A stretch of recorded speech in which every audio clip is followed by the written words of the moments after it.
Nkosi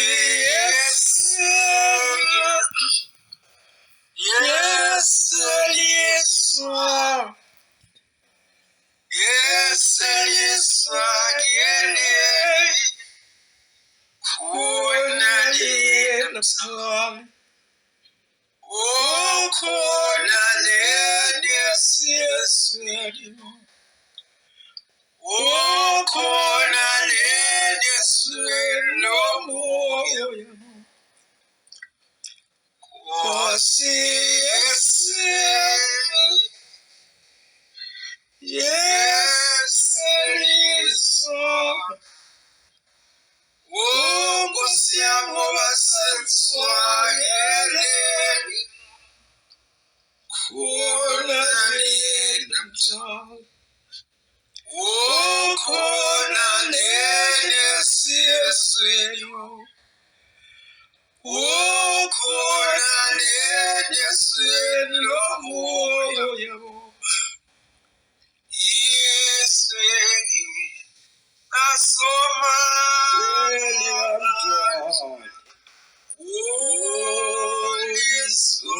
Israyeli bonke Israyeli bonke abamesabayo olaphana khona le yeli kamdali ukhona lena welabaphansi kosesizweni yesweni lomoya abayawuhlonipheli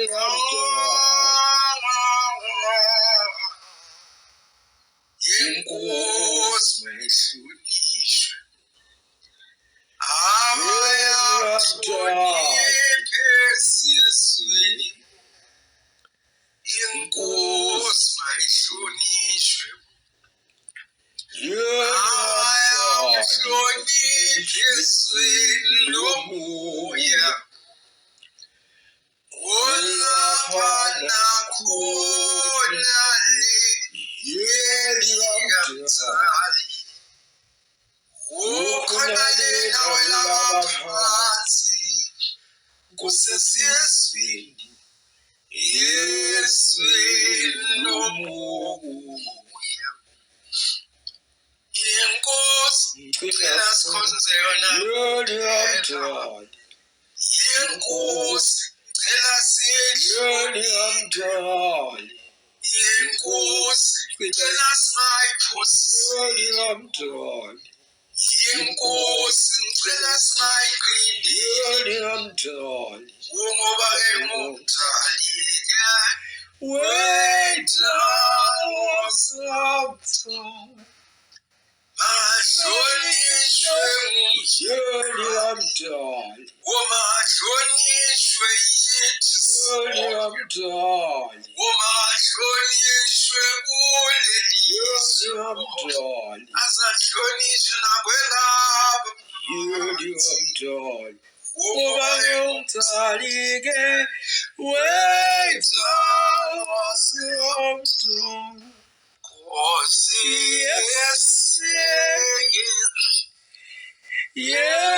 yeseliswa kene khona lena mthwalo ukhona lena esiyesweni ukhona lena esiyesweni lomoya Nginibingelela readers kamntwana. Umsankosi uphezu kwabayesamayo kulena kulapha phansi. Lolu dumo kuyobo lukamdali kuzo zonke idala zakhe kulena kulapha phansi. Ake ngifake nanka ama-podcast amathathu. Eyokuqala ithi What happens after death in every religion explains. Eyesibili ithi Every religion Hell explained in 11 minutes. Right? Eyesithathu ithi every type of heaven explained in 14 minutes. Well, bantwana bami, sekuba kini kuzikhethela ukuthi ulandela yiphi religion, ubona yiphi engcono, nama-reasons wakho onawo ngezincwadi ezibhaliweyo. Kukuwe, uma zingcwele kuwe. Njengoba nakimi mangithi lezi ncwadi zingcolile kimi. Ya, ey'ngane zababa, naku ngidlulisayo nje.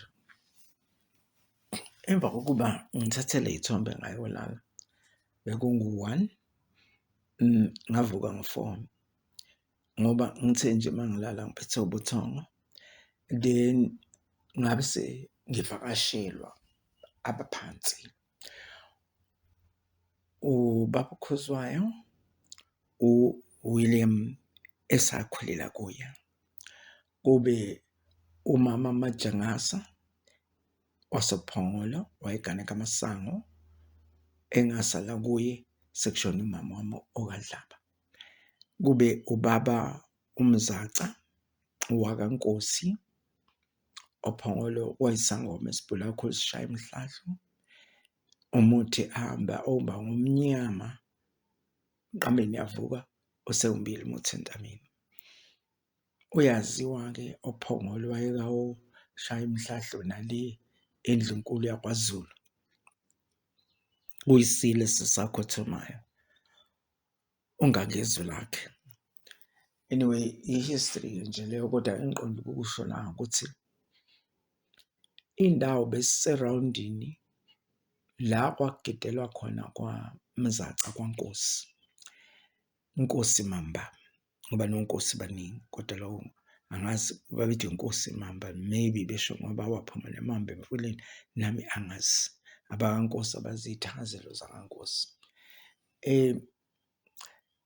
La abobaba laba ababili bona bebeguqile ngamadolo, imizimba yabo imi straight upright. Umama Majangasa ehleli ecansini nje uyawubona, wena owazi abantu bamaZulu mabehloniphe sekhaya ukuthi amakhosikazi ahlala phansi kanjani, kodwa behleli ohlangathini lodwa.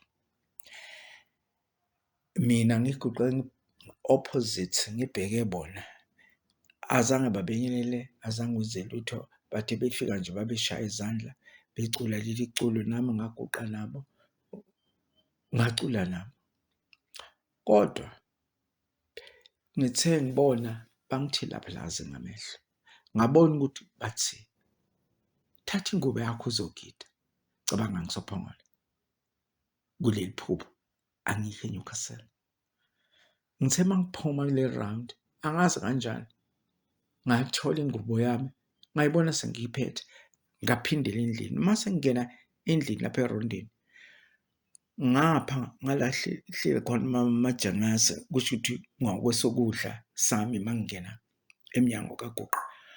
Kuney'ngane kusukela ku-2 years kuya ku-13 years, bonke nje abonunu, nabo sebelapho sebeyacula bashaya izandla. Bese bane-space sengivumile ukuthi ngihambe in between before uzuthasha le area enobaba. But qhelanyana na le circle eyenziwe ilidala zikaMdali lapha endlini, kukhona abamile nemijiva yabo, abanye abafakile imijiva, ophasta, ababhishobhi, abafundisi, bakheqa imilomo. Mhlawumbe omunye uzongichazela kalula, ngazi ukuthi ngizothini. Uma ubabuka nje, bakheqe imilomo. Bama-religions ngama-religions. Zicule ley'ngane nalabo baba nomama. Sengiyigqokile-ke bese ngiyasina, ngisine, bese mabe-stopha nje ucula bese ngiyaguqa kanye nabo, bese beyakhuleka. Mabaqeda omncane umkhuleko, alipheli iminute, mabaqeda nje ukukhuleka bese ngiyasukuma, baqale futhi leculo. ngisine ney'ngane zicule zishaya izandla. Bamile laba bakheqa umlomo, akekho nje onendaba nabo. Ngihuba nabaphansi. Hhayi, bekumnandi ngale ndlela ukuthi uthe mangiphaphama ngo-4 ngathola ukuthi awu kanti mina ngisalele kulo mbhede kanti angikho kanye nabo lapho bekhona. Well, into evamise ukwenzeka kimi mase bengishiya, phambilini ngangize ngikhala ukuthi why mina ngiselapha liveni.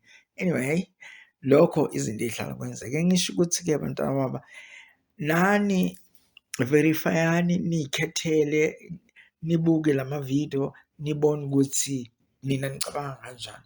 Kodwa mina ngihuba nabo, ngiguqe nabo, ngisine. Hhayi, bashaya izandla bathi laphalazi ngamehlo bese ngiyafunda ukuthi bathini uma bengibuka kanjena. Anyway, oThalik Dlozi sewazi kakhulu ngale ncwadi, okwakhe lokho. Ngiyabonga abantwana baba. Engikucela kuwo wonke umuntu umthathe umuntu nje ohloniphela abaphansi, ungabathakathi abaphansi. Sebesezingeni leli elingetulu kwelethu kwelabaphansi, musani ukubaphazamisa empilweni yabo asebekuyo kwelabaphansi. Yenzani izinto zenu emhlabeni kodwa nihlukane nokuloya abaphansi, nihlukane futhi neqamba amanga nithi basezulwini basesihogweni. Angazi kukini, kukumuntu ukuzikhethela. Nizibonile izincwadi, nininekile. Ngathi vulani lawo mavidiyo. Webantwana baba, ake ngishaye leli-ke nje. Angazi kodwa mina nabaphansi siguqanye kanye komdali. Angikhonzi abaphansi abakhonzi mina. Ngoba khona abafuna ukuthi abaphansi babheke bona nje, kuthandwe nje bona. Nihlula yini ukwenza kwenu kwasezweni njengabantu abasaphila emizimbeni yenu la emhlabeni? Anikabe umoya yini bese nithanda ukuthi lo nigqambukela kwalabaphansi nenze inkohlakalo. Anyway, kukini webantwana baba, kulungile. Ngiyabonga ukuzwakela ezweni lomoya.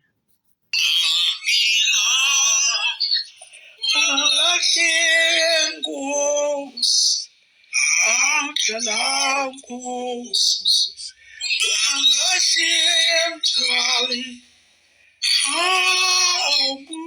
Nkosi, ucela ungamilahla, ungashiye Nkosi, amdlala Nkosi, ucela ungamlahliye mthwali, Nkosi, ucela ungamilahla, ungashiye Nkosi, amdlala Nkosi, ungamlahliye mthwali, Nkosi, ucela ungamilahla, ungashiye Nkosi, amdlala Nkosi, ucela ungamlahliye mthwali, Nkosi.